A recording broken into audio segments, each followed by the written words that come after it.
नमस्कार। ख्वाहिशों की पतंग को उम्मीदों की उड़ान दो, हौसलों की हवा लगे, छूने इसे आसमान दो। आज हम बात करेंगे बहुत ही खूबसूरत त्यौहार मकर संक्रांति के ऊपर, और उस पर भी खासकर पतंगबाजी के ऊपर। और इस पर बातचीत करने के लिए हमारे साथ मौजूद हैं दो खास मेहमान। हमारे साथ हैं डॉक्टर राजीव शर्मा। आप कॉलेज एजुकेशन में प्रोफेसर हैं और आपका बहुत बहुत स्वागत और अभिनंदन। Thank you. हमारे साथ आज स्टूडियो में उपस्थित हैं मैडम श्रुति परमार जी। आप गुजरात की पृष्ठभूमि से हैं और आपका भी बहुत बहुत यहाँ पर स्वागत और अभिनंदन। पतंगबाजी इंसान की एक प्राकृतिक एक फितरत, पतंग उड़ाने की, पतंग बनाने की। कलरफुल राजस्थान में कलरफुल काइट्स सैलानियों को भी आकर्षित करते हैं, और पतंगबाजी का जो सिलसिला है देश के अलग अलग जगहों पर, आपके बसंतोत्सव में हरियाणा में, आपके विश्वकर्मा पूजा में कलकत्ते में, आपके आखातीज पर बीकानेर में, अजमेर में राखी पर, जोधपुर में राखी पर, दिल्ली में 15 अगस्त पर, ये सिलसिला पूरे देश में फैला हुआ है। और इन सुंदर पतंगों के बारे में बातचीत करने के लिए हम शुरुआत कर रहे हैं आज डॉक्टर राजीव जी से। राजीव जी, पतंग जी, इसके पीछे की जो साइकोलॉजी है कि सुंदर सुंदर पतंगों को तैयार करना, मांझे को तैयार करना, एक कला है ये, और इसको फिर उड़ाना और फिर उस पर पेच लगाना। और हम लोग बात भी करेंगे तिरछी खींच पे कि किस तरह से पतंग उड़ाए जाते हैं, किस प्रकार से जो है पेच लगाए जाते हैं। तो पतंग की जो साइकोलॉजी है, जो मानवीय साइकोलॉजी है, इसे आप कैसे देखते हैं? देखो, मैं इसको इस बात से जोड़ता हूँ कि इंसान जो है वो पृथ्वी पे चलता है, हवा में उड़ नहीं पाता जी। तो कहीं ना कहीं उसके मन में ये बात रही होगी, जब हज़ारों साल पहले पतंग पहली उड़ी होगी, कि काश मैं भी परिंदों की तरह हवा का सहारा लेकर आसमान में उड़ जाऊं जी। तो वहाँ उस साइकोलॉजी के साथ ये है पतंगबाजी की शुरुआत हुई होगी। और देखिए, पक्षियों की तरह ही रंग बिरंगी पतंगें होती हैं, बड़ी कलरफुल होती हैं। कोई लाल होती है, कोई हरी, कोई नीली। तो कलर भी परिंदों की तरह हैं, और पतंग जो है हवा का सहारा लेती है। पतंगों की जो परवाज़ है वो हवा के ही आधार पर होती है। क्या बात, आपने बहुत खूबसूरत बात बतलाई। जयपुर में खासकर जी, मकर संक्रांति पर आप देखते हैं जो है पूरा आसमान पतंगों से भर जाता है। छतों पर जो है गेट टुगेदर्स होते हैं, फंक्शंस होते हैं, तिल के व्यंजन होते हैं, और धूप भी सेकते हैं लोग, भोजन का आनंद भी लेते हैं, और समूह में जो है पतंग उड़ाते हैं। तो जयपुर का माहौल का थोड़ा वर्णन करेंगे आप? देखो, बड़े मज़े की दोपहर होती है वो जी। और अगर भगवान की इच्छा से हवा चल जाए, हाँ, और पतंगबाजी अपने परवान पर हो, तो देखिए एक एक छत पर 20-20, 30-30 लोगों का होना कोई बड़ी बात नहीं है। और विशेष तौर पे सर्दियों में तो धूप का आनंद लिया ही जाता है जी। व्यंजन सब तैयार करके छतों पर ही आ बैठते हैं। सारी पतंगों का ढेर हो जाता है, चरखियाँ होती हैं, और एक एक छत से 3-3, 4-4 लोग पतंग उड़ाते हैं। और जो शहरों की बड़ी छतें होती हैं तो वहाँ तो कई बार 10-10 लोग पतंग उड़ाते हैं। जी जी जी। बड़ा अच्छा माहौल रहता है, जी, बड़ा खूबसूरत माहौल रहता है। जी जी। बसंत ऋतु बिल्कुल सामने दिखाई दे रही है, और बसंत ऋतु का स्वागत जो है पतंगबाजी से अगर हम करें तो उससे अच्छी बात क्या हो सकती है? श्रुति जी, गुजरात की पृष्ठभूमि से आप आई हैं, जयपुर में आप रहती हैं, वहाँ की पतंगबाजी भी बहुत फेमस है। बहुत ही मतलब तन मन धन से लोग मकर संक्रांति पे पतंग उड़ाते हैं। जयपुर में आपने आकर किस प्रकार से पतंगों को देखा? जैसे पहले हम जयपुर आए तो हमें लगा था कि पता नहीं यहाँ पे भी गुजरात के जैसा हमें माहौल मिलेगा कि नहीं मिलेगा। अच्छा। क्योंकि वहाँ पे खूब अच्छे से करते हैं पतंगबाजी। हाँ हाँ। फिर यहाँ के हमने भी देखा कि नहीं, गुजरात के जैसा ही यहाँ पे माहौल है। क्या बात। हाँ बिल्कुल। यहाँ पे भी पूरे परिवार के साथ, दोस्तों के साथ है पतंगबाजी होती है, खुशियाँ बांटी जाती है, सब छतों पे जाते हैं, मिलजुल के पतंग उड़ाते हैं जी। और तिल के लड्डू, गजक हो गई, डिफरेंट काइंड के फूड हो गए, फिन्नी हो गई। जी जी। तो ये सब व्यंजन का लुफ्त उठाते ही है यहाँ पे। वैसे ही गुजरात में भी है। वहाँ पे एक और चीज़ हमें बहुत जो अच्छी लगती थी, रिवर फ्रंट पे जो काइट फेस्टिवल इंटरनेशनल होता है, वो बहुत ही अच्छा होता है। वैसा ही हमने देखा यहाँ जल महल पे भी होता है। फॉरेन टूरिस्टर आते हैं। हाँ, बिल्कुल बिल्कुल। तो उनको भी ये पतंगबाजी का लुफ्त उठाने को मिलता है यहाँ पे। बिल्कुल। अब देखिए ना, एक भारत श्रेष्ठ भारत में जो है डोर एक ही है, पतंग है। जी बिल्कुल। वो गुजरात में भी ले लें, चाहे राजस्थान में ले लें, या किसी अन्य राज्य में ले लें।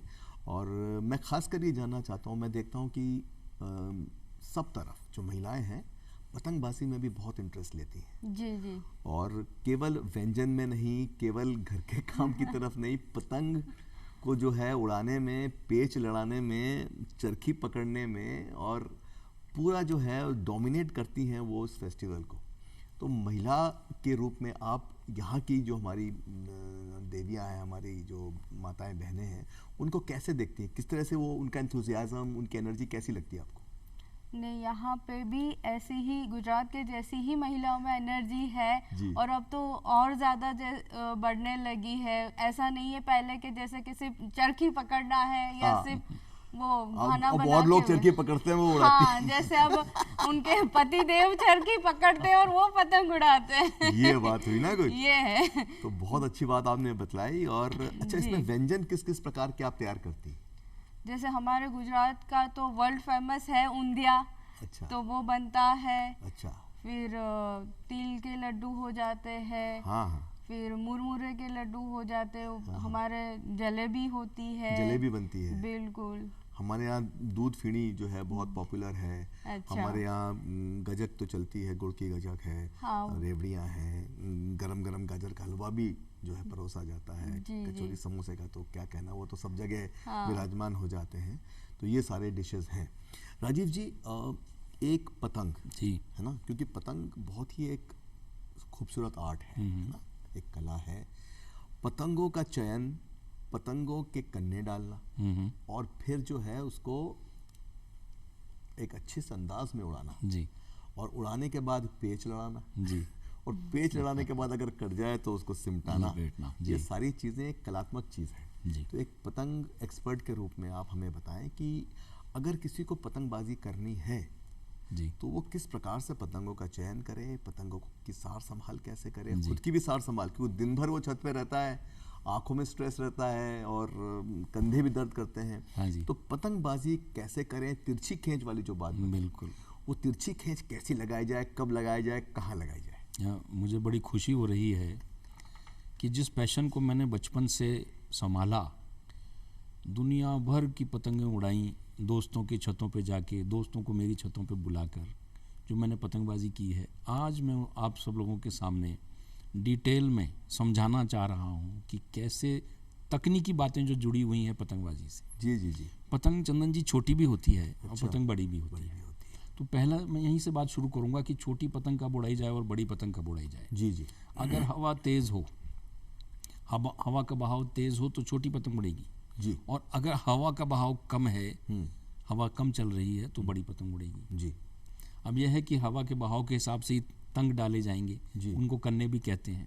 वो क्या है, सादा जो होता है उससे तंग डाले जाते हैं जी, क्योंकि जब हम ठुमकी मारते हैं, अगर हवा कम है तो ठुमकी मार के पतंग को आगे बढ़ाया जाता है। तो अगर मंजे से आपने, ये जो मांझा है, इससे अगर आपने तंग डाल दी है, हाँ, तो ये मांझा बहुत बारीक होता है, तो उसके खुद के कटने का डर है, तो कन्ने कट जाएंगे जी। जो आपने तंग डाले हैं वो टूट जाएंगे। और पतंग जो है काफ़ी दूर आपकी पहुंच चुकी होगी और आप देखोगे कि वो तो गिरने लग गई। तो क्या बड़ी समस्या पैदा हो जाती है और हड़बड़ाहट में फिर आपको जल्दी खींच मार के उसको उतारना पड़ता है। तो सादा जो होता है उससे आप, सद्दा जिसको बोलते हैं जयपुर की भाषा में, वो मंजा नहीं होता, वाइट कलर का सादा होता है, उससे तंग डालें जी। और तंग जो है वो बहुत ज़्यादा लंबे भी नहीं हो, बहुत ज़्यादा छोटे भी नहीं हो, इसके बाद का भी ध्यान रखें। और अगर आपको पेच लड़ाना है खींच में, तो आगे वाला जो डोरा है उसको छोटा रखें, उसको छोटा होगा। और अगर आपको सह में लड़ानी है, पतंग को भारी रखना मतलब है, ढील में, तो वो पीछे वाला जो है कन्ना वो लंबा, वो जो है वो बड़ा होगा, जी, तो उसका वो छोटा होगा मतलब, और आगे वाला बड़ा होगा। जी जी। तो इन सब बातों का ध्यान रखना पड़ता है, बहुत तकनीकी बारीक बातें हैं। जी जी, बहुत आपने अच्छी बात बतलाई। अच्छा, अब इसके आगे मैं जानना चाहूँगा कि एक छत है जी, उसमें कई सारी पतंगें उड़ रही हैं, आपस में काटा खूटा हो गया, और दूसरा है सब लोग मिलके एक पतंग उड़ा रहे हैं, उसका आनंद ले रहे हैं जी, है ना, क्योंकि कई पतंगे केवल उड़ाने की होती हैं और कुछ पतंगे पेच की होती हैं। जी हाँ। सारी पतंगे पेच की नहीं होती। तो छतों में जब हम पतंग उड़ाएं तो सिंगल काइट फ्लाई करें या मल्टीपल काइट फ्लाई करें, और अगर सूरज सामने है, जो हवा का रुख सूरज की तरफ है, तो क्या करें? हवा नहीं चल रही हो, पूरा जोर लगा लिया फिर भी पतंग ऊपर नहीं जा रही हो, तो क्या करें? और कई सारे सवाल हैं, देखिए बड़े इंटरेस्टिंग क्वेश्चंस हैं। और उसके बाद जो है पतंग की डोर कट जाए तो उसको लूटे कि नहीं लूटे, पतंग को लूटे कि नहीं लूटे, डोर को कैसे समेटे, ये सारी बातें बताएं थोड़ा। ये मेरी सलाह तो ये रहेगी कि एक छत से एक पतंग उड़े। जी। जो सबसे ज़्यादा एक्सपर्ट व्यक्ति है वो तो पतंग उड़ाए, और बाकी जो 5-8 लोग हैं उनका सारा ध्यान उस पतंग की तरफ रहे। और जब अपनी पतंग से दूसरे की पतंग कटे तो सब जोर से बोलें वो काटा, वो काटे, वो काटे, काटियो छे। देख गुजरात से भी आवाज आ गई, बहुत बढ़िया। तो जब सारा कंसंट्रेशन लपेट लपेट ऐसी आवाजें आती है। लपेट लपेट वो काटे, इस तरह की आवाजें आती हैं। बहुत खूबसूरत। तो आपने बहुत अच्छी बातें बताई। और अच्छा, अब चलते हैं अपन पेच लड़ाने पर, है ना। तो क्या पतंगबाजी के दौरान आपकी लोकेशन इंपॉर्टेंट होती है? मान लीजिए आप पतंग उड़ा रहे हैं कहीं से और आपके पीछे कुछ पतंगबाज हैं, वो लगातार आपके नीचे नीचे से खींच के पतंग काट रहे हैं। ऐसी स्थिति में क्या करें? या आप जो है पतंग की क्या पोजीशन रखें, कितना ऊंचा ले जाएं? नीचे से जाके खींचें, तिरछी खींचें, ऊपर से जाके तिरछी खींचें, या सहमे ढील में पेच लड़ाएं? मतलब उसके लिए क्या क्या, मतलब थोड़ा पैरामीटर्स जो हैं वो कैसे होंगे? जी। सबसे इम्पोर्टेंट बात तो ये है कि आप जिस पतंग से पेच लड़ाना चाहते हैं उससे अगर ज़्यादा लंबी नहीं हो आपकी पतंग, तो कम से कम बराबर की ज़रूर हो। अगर आप पतंग छोटी रखते हैं जी, और आपने पेच लड़ा दिया तो 100 में से 90% चांस ये है कि आपकी पतंग कट जाएगी जी। भले आप खींच में लड़ाएं चाहे सह में लड़ाएं। बहुत ही महत्वपूर्ण बिंदु आपने बोला है जी। अच्छी मंजे में कंजूसी नहीं करनी चाहिए। डोरा आगे बढ़ाइए, लंबी कीजिए पतंग, फिर पेच लड़ाइए। अब दूसरी बात यह है कि जैसा कि अपना आज का कार्यक्रम का शीर्षक ही है तिरछी खींच जी। तिरछी खींच सबसे महत्वपूर्ण चीज है पतंगबाजी में जी। अगर आपने सामने वाले व्यक्ति को मौका दे दिया कि वो आपकी पतंग के नीचे देखिए, मेरा एक्शन देखिए, यहाँ पर आ गया और आपकी पतंग ऐसे है और वो आपकी अपनी पतंग यहाँ ले आया और उसने ऐसे तिरछी खींच मार दी, तो अगले की कटना तय है, आपकी कटना तय है। लेकिन ये बात एक बार बताइए, अगर तिरछी खींच कोई करता है, क्या उसको तिरछी टोपी भी पहननी चाहिए? नहीं पहननी चाहिए। चलिए, मैं तो मजाक कर रहा था। अच्छा, तिरछी खींच के बारे में एक चीज और मैं बताना चाहूंगा कि ये पोजीशन पे अगर वो आ गया और आपको लग रहा है कि वो तिरछी खींच मारने वाला है, तो आप सीधी पतंग को नीचे की तरफ ले जाएंगे तो उसकी तिरछी खींच भी बेकार हो जाएगी। खट से कट के उसकी पतंग कट जाएगी। जी हाँ, तो खींच का स्पेस ही नहीं मिलेगा। स्पेस नहीं मिलेगा। ये बड़ी इंपॉर्टेंट पॉइंट। 40 साल का पतंगबाजी का अनुभव है, उसके आधार पर मैं बता रहा हूँ, जो कि बहुत कम लोग जानते होंगे कि सामने वाले ने तिरछी खींच मार ही दी तो पतंग को सीधा नीचे ले जाइए, क्या बात, उसकी कटेगी। एक और महत्वपूर्ण बात है, पेच सह में भी लड़ते हैं जी। आपके दोनों के डोरे टकरा गए और वो भी ढील छोड़े जा रहा है, आप भी ढील छोड़े जा रहे हो, ऐसी स्थिति में ढील ही देनी है, कभी खींच नहीं मारनी है या ढील को रोकना नहीं है। जैसे ही ढील रुकी आपकी पतंग कटी। इस बात की विशेष ध्यान रखना है जी जी। और लेकिन एक पतंगबाज होने के नाते मैं ये भी कर सकता हूँ कि ढील में पेच लड़ रहा हो, अच्छा, और ढील चलती ढील में मैंने खींच मार के पतंग काट दी, ऐसा पतंगबाज करते हैं, मैं भी कर सकता हूँ जी। और कई बार तो लोग डोर पकड़ लेते हैं जी, पेच चल रहे होते हैं और डोर पकड़ के खींच लेते हैं, पीछे से चिल्लाते हैं, फिर भी छोड़ते नहीं। ये सारे जो है मनोरंजक तत्व हैं पतंगबाजी के। राजीव जी, पतंग जैसे अलग अलग नाम से आप पाए जाते हैं। पूंछ वाली काइट, आपके अलग अलग शीट्स में आजकल काइट्स आती हैं और ब्रांडेड काइट्स आती हैं, है ना, और उसके बाकायदा उसका बैग आ रहा है जिसके अंदर आप पतंगों को रख सकते हैं। पतंगे जो है कौन सी लें और उनके कुछ नाम हमें गिनाए ना, जैसे मंगलधारा, गिलासधारा, सबसे ज्यादा गिलास कट या पीछे की तरफ लगी हुई है, मंगलधारा है ब्लैक एंड व्हाइट में जी जी, वो गिलासधारा है। हाँ, चांदधारा होती है, डडियल होती है, परियल होती है, लिप्पो भी कहते हैं, लिप्पो होती है, पुच्छल पतंग होती है जिसमें बच्चे पूंछ लगा देते हैं। हाँ, तो बड़ा खूबसूरत संयोग है कि नाम भी अलग अलग हैं, रंग भी बड़े विविध हैं और आनंद का त्योहार है जिसे आनंद से ही मनाया जाना चाहिए। क्या बात है। तो आपने बहुत ही अच्छी बात बताई। अच्छा, मांझे की बात अगर करें जी, तो मांझे भी सिंगल सुताई, डबल सुताई और अलग अलग जो है मांझा आता है। कुछ छोटी पतंगों के लिए बहुत धारदार और कुछ बड़ी पतंगों के लिए थोड़ा मोटा मजबूत। तो किस प्रकार का मांझा जो है लें और मांझा लेने से पहले कैसे हम अपनी उंगलियों को बचाएं जी, क्योंकि मकर संक्रांति के दिन सद्दी से पतंग उड़ाने का मौका कम मिलेगा, लोग खींच जाएंगे नीचे से। तो उस स्थिति में आप मांझे से पतंग उड़ाएंगे तो कैसे फिंगर्स को प्रोटेक्ट करें, किस तरह से आपके कोई किसी प्रकार का कट नहीं आए, ब्रूइज नहीं आए, ये थोड़ा बताएं। चंदन जी, मांझे को लेके क्या है, भ्रांति बहुत है कि उसका मांझा पक्का है या ज़्यादा अच्छी सुताई हुई है इसलिए वो पतंग काट रहा है, मेरा मांझा कमज़ोर है, शायद ये भ्रांति ज़्यादा होती है। मांझा मोरलेस एक जैसा होता है। हाँ, थोड़ा फ़र्क तो होता होगा कि किसी ने अच्छे तरीके से सुताई की है तो मांझा अच्छा बना है, लेकिन तकनीक ज़्यादा महत्वपूर्ण होती है। सही तकनीक से लड़ाने पे आप ज़रूर काटेंगे पतंग, ये मेरा विश्वास है।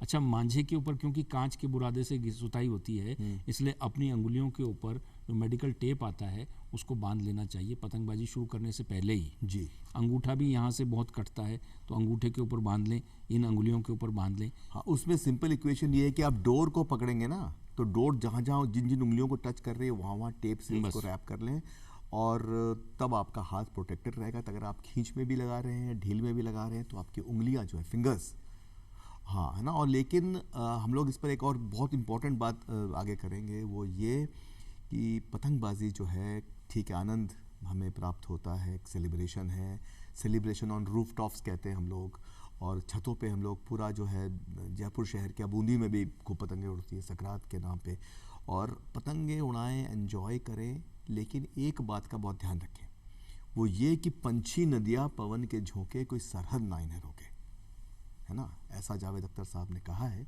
और मांझे की सरहद, पतंगों की सरहद, हमारे इन बेजुबान और निरीह पक्षियों को कोई नुकसान नहीं पहुंचाए। ये पंछी सवेरे के वक्त, शाम के वक्त लौटते हैं, जाते हैं, उनका ध्यान रखा जाए। हमारे शहर में सरकार की तरफ से भी और स्वयंसेवी संस्थाओं की तरफ से शिविर आयोजित किए जाते हैं, और ये अभी भी देखने में आ रहा है कि अनायास जो है चिड़िया जो है वो शिकार बन जाती है, मांझे का कट जाती है। केवल चिड़िया ही क्यों, सड़क पे जाते जाते कई लोग टू व्हीलर्स पे जाते हैं, गले में, हाथ में खट से मांझा आ गया, और उससे भी सावधान रहें। तो इसके बारे में मैं श्रुति जी से पूछना चाहूँगा कि गुजरात में किस तरह से आप लोग जो है पतंगबाजी का आनंद लेते लेते पक्षियों को भी बचाते हैं, और किस तरह से अपने आप को सेफ रखते हैं, और हमारी जो नेचर की ब्यूटीफुल देन है, ये बर्ड्स हैं, ब्यूटीफुल बर्ड्स, चाहे वो कबूतर हों, चाहे वो कोई भी बर्ड हो, कौवा भी हो सकता है, उसको कैसे बचाते हैं? जैसे अभी आपने कहा कि जैसे ट्रस्ट हो गए और कुछ सेल्फ स्वयंसेवी संस्थान है, होती है, वॉलंटरी ऑर्गेनाइजेशंस हैं, सरकार की तरफ से है, बिल्कुल, तो वो उनको सूचना हम देते हैं, हाँ, और वो आके उनको ट्रीट करते ही है, हाँ, ठीक है। और जी बोलिए। आप पक्षियों के लिए ये भी है कि आप जाकर, अगर आप जो है इंफॉर्मेशन दे रहे हैं, आप जाके वहाँ पे सहयोग भी कर सकते हैं, सेवा भी दे सकते हैं, बिल्कुल सेवा दे सकते हैं, ताकि उनका जो है सेवा शुश्रूषा हो जाए, उन पे मरहम लग जाए, और जो है वो वापस उड़ने लगे, वापस पंछी जो है। इसमें चंदन, मैं आप बता, राजीव जी को जोड़ना चाहते हैं। बहुत महत्वपूर्ण बात यह है कि चाइनीज़ मांझे का इस्तेमाल नहीं होना चाहिए। हाँ, बहुत खतरनाक है। बिल्कुल इस बात की गांठ बांध लीजिए। वो चाइनीज़ मांझा क्या है, बहुत ज़्यादा कठोर होता है, बड़ा मजबूत होता है, वो टूटता नहीं है, कटता नहीं है। और अगर कोई व्यक्ति मोटरसाइकिल पे जा रहा हो और उसके सामने मांझा आ जाए और इस एंगल से अगर वो खिंच जाए तो गर्दन भी कटने की संभावना रहती है। पक्षी तो बेचारे, उनके पंख तो कट ही सकते हैं। अभी इसीलिए इस बार गुजरात में जो पुलिस डिपार्टमेंट है, उन्होंने एक काउ शेप का सब ड्राइवर, टू व्हीलर ड्राइवर्स को प्रोवाइड किया है कि उससे उनको प्रोटेक्शन मिल जाए। जी हाँ, बिल्कुल। तो ऐसा हमें भी कुछ करना चाहिए, सेल्फ भी करना चाहे। जी, बिल्कुल ऐसे हम कर सकते हैं। जी। और जयपुर में भी अथॉरिटीज़ की तरफ से बार बार कहा जाता है, कार्रवाई की जाती है, स्वयं चाइनीज़ मांझे का इस्तेमाल नहीं करें किसी भी हालत में। और अगर आपको कहीं लगता है कि कोई चाइनीज़ मांझा बेच रहा है या कर रहा है, उसकी सूचना पुलिस को या अधिकारियों को दें, ताकि उस पर कार्रवाई हो सके। ये बड़ी इंपॉर्टेंट चीज़ है। और हम लोग और बातें करेंगे, बहुत अच्छी बातें हैं पतंगबाजी के ऊपर। गुजरात के अंदर मैडम बहुत ही कल्चरल स्टेट है, और राजस्थान की तरह रंग रंगीलो राजस्थान है, तो गुजरात भी बहुत कलरफुल है, और काइट्स कलरफुल हैं। तो आप लोग जो है जब गाते हैं, पतंगों के साथ भी गाते हैं। जी। कहते हैं ना कि चली चली रे पतंग मेरी चली रे, उड़ी बादलों के पार, देखे डोर पे सवार, चली चली। तो ऐसे कोई गुजराती गीत है जो आप लोग मकर संक्रांति पे पतंगबाजी के समय गाते हैं?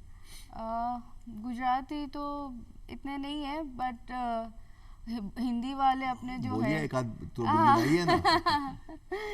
चली चली रे पतंग मेरी चली रे, चली चली रे पतंग मेरी चली रे, उड़े बादलों के पार होके डोर पे सवार, ना ना नैन ना ना ना ना नैन ना ना। कितनी सुंदर गीत है। और बिल्कुल। एक और बहुत ही अच्छा मौका हमें अभी रिसेंटली ज्ञात हुआ, जयपुर के आराध्य देव गोविंद देव जी। देव जी, yes। और पतंगबाजी का जो आलम है, पतंगबाजी इस प्रकार से यहाँ पे पॉपुलर है कि भक्तजन पतंग की थीम पर गोविंद देव जी के सामने भजन गाते हैं। गोविंद लाला आवो जी, मैं पकड़ूंगा चरखी, थे तो पेच लड़ाओ जी, थे तो पतंग उड़ाओ जी। तो इस तरह से जो है काइट फ्लाइंग जो है एक बहुत ही म्यूजिकल काइट फ्लाइंग हो जाती है। और अब हम बात करेंगे सर प्रोटेक्शन की। काइट फ्लाइंग से पहले टोपी का इस्तेमाल करना है,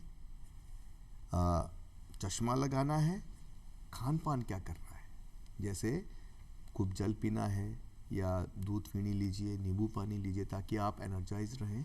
और साथ ही साथ इस बारे में मैं राजीव से जानना चाहूँगा, हाँ। खासकर आपने कुछ समय पतंग उड़ा लिया, फिर थोड़ा रेस्ट करें, अपने साथी को उड़ाने दीजिए। आप थोड़ा विश्राम कर लेंगे तो आपको आनंद रहेगा, नहीं तो आप लगातार पतंगबाजी करेंगे तो आपके बॉडी पे बहुत स्ट्रेस रहेगा। तो इस पर आप क्या कहना चाहेंगे? हाँ चंदन, मैं ये थोड़ा ऐड करना चाहता हूँ कि काला चश्मा लगाइए और कैप लगाइए, साथ ही साथ कोई सन क्रीम हो आपके पास, जिससे कि क्या है टैनिंग ना हो जाए स्किन की, खास तौर पे लेडीज़ के लिए। उसके बाद जब आप काइट फ्लाइंग करें, अगर आप प्रैक्टिस में नहीं हैं तो कुछ समय पतंग उड़ा लेने के बाद आप अपने मित्र को वो पतंग संभला दें और थोड़ी देर रेस्ट कर लें। कुछ थोड़ा सा कोई फ्रूट जूस पी लें, कोई लस्सी, छाछ या और कुछ नींबू पानी लीजिए, फीनी दूध के साथ गर्म हाँ, के साथ लीजिए तो क्या रिफ्रेशमेंट लेते रहें और फिर पतंगबाजी का आनंद लेते रहें। कुछ समय उसको अपने मित्र को उड़ाने दें, कुछ समय आप उड़ाएं और चरखी आप पकड़ें, कभी उसको पकड़ाएं। तो ऐसे क्या अदला बदली के साथ पतंगबाजी का आनंद ज़्यादा आ सकता है। बहुत अच्छी बात बताई। और उत्तरायण का अर्थ ये भी है कि उत्तरायण के समय दान पुण्य किया जाता है। दिन भर जो है दान पुण्य का काम चलता है। अलग अलग जो लोग हैं उनको चीज़ें दान में दी जाती हैं। और मेरे को याद है, मेरा जो ननिहाल है वो गंगा घाट के ऊपर है बंगाल में। वहाँ पे उत्तरायण का मेला लगता है और लोग डुबकी लगाने आते हैं, गंगा सागर जाते हैं डुबकी लगाने। तो बहुत ही एक पायस और बहुत ही एक सुंदर ये त्यौहार है।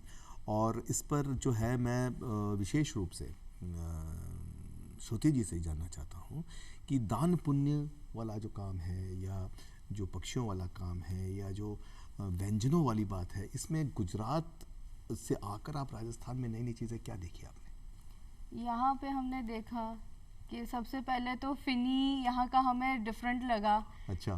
कि जैसे दूध फिनी लोग खा रहे हैं, मीठी फिनी, फीकी फिनी, बिल्कुल। फिर हो गया पकौड़ी हो गई, जो गुजरात में नहीं होता है संक्रांति। पोष बड़े का आयोजन किया जाता है। बिल्कुल। ये समय जो है पोष बड़े का भी है। जी जी जी जी। तो वो एक हमें यहाँ के डिफरेंट लगा। जी जी। ठीक है, दान पुण्य में तो वैसे ही यहाँ पे बहुत ज्यादा ही लोग अपने संस्कृति से जुड़े हैं, सेवा से लगे ही है। वैसे गुजरात में भी है। तो यहाँ पे नई नई चीजें आपको देखने को मिली। बिल्कुल, बहुत राजीव जी, चलते चलते समय की थोड़ी बंदिश है, आप क्या संदेश हमारे जो पतंग उड़ाने वाले हैं, जो नवोदित हैं, जो शुरू कर रहे हैं, जो मंझे हुए हैं और जो और मंझे हुए हैं, उनके लिए क्या संदेश देना चाहेंगे? मैं खुशी का संदेश देना चाहूँगा। ये त्यौहार ऐसा है जिसके माध्यम से आप स्वयं खुश रह सकते हैं, प्रसन्न रह सकते हैं और प्रसन्नता को बांट सकते हैं। जी। ये क्या है, कंटेजियस होती है प्रसन्नता, बांटने से बढ़ती है कई गुना। उसको बढ़ाइए, बांटिए और तेज़ और ज़्यादा पतंग के साथ और उड़ाइए, उसको बहाइए। बोलिए श्रुति जी, आप क्या संदेश देना चाहेंगे? मैं ये कहना चाहूँगी कि ये जीवन में कलरफुल काइट्स की तरह रंग आते रहें। हमारी जो अरमान है, हमारी खुशियाँ जो हैं आसमान छुए, हमारी उम्मीदें पूरी हों। पतंगे इतनी ऊंची आकाश को छू रही है, वैसे ही आपके सपने जो है, अरमान सारे इतने ऊपर ऊंचाई पे जाए। जी जी जी, है ना। और आपके जो विचार हैं, आपके जो उम्मीदें हैं, आपके जो अरमान हैं, आपके जो एम्बिशंस हैं, वो स्काई को जो है टच करे, स्काई द लिमिट। बिल्कुल बिल्कुल। उम्मीदों को पंख लगे, है ना। तो ये सारी बातें हैं, लेकिन इन सब के साथ साथ बच्चों पे ध्यान दें। अगर छत की मुंडेर छोटी है तो कहीं एक्सीडेंट का शिकार नहीं हो। छोटी सी पतंग के पीछे सड़क की तरफ दौड़ते ट्रैफिक में शिकार नहीं हो, गाड़ियों का शिकार नहीं हो जाए, कहीं गिर नहीं जाए, कहीं उनकी उंगलियां नहीं कट जाएं, कहीं वो चोट नहीं खाएं। इस सुंदर से जो है मकर संक्रांति के त्यौहार में सावधानियां भी बरतें और खूब आनंद के साथ पूरा दिन जो है आप काइट फ्लाइंग को डेडिकेट करें, अच्छे अच्छे पकवान खाएं, गेट टुगेदर करें, मस्ती करें, शोर करें, भो काटा बोलें, पतंग काटें, पतंग कटवाएं भी, खुश रहें, प्रसन्न रहें, स्वस्थ रहें। इन्हीं शुभकामनाओं के साथ नमस्कार। नमस्कार।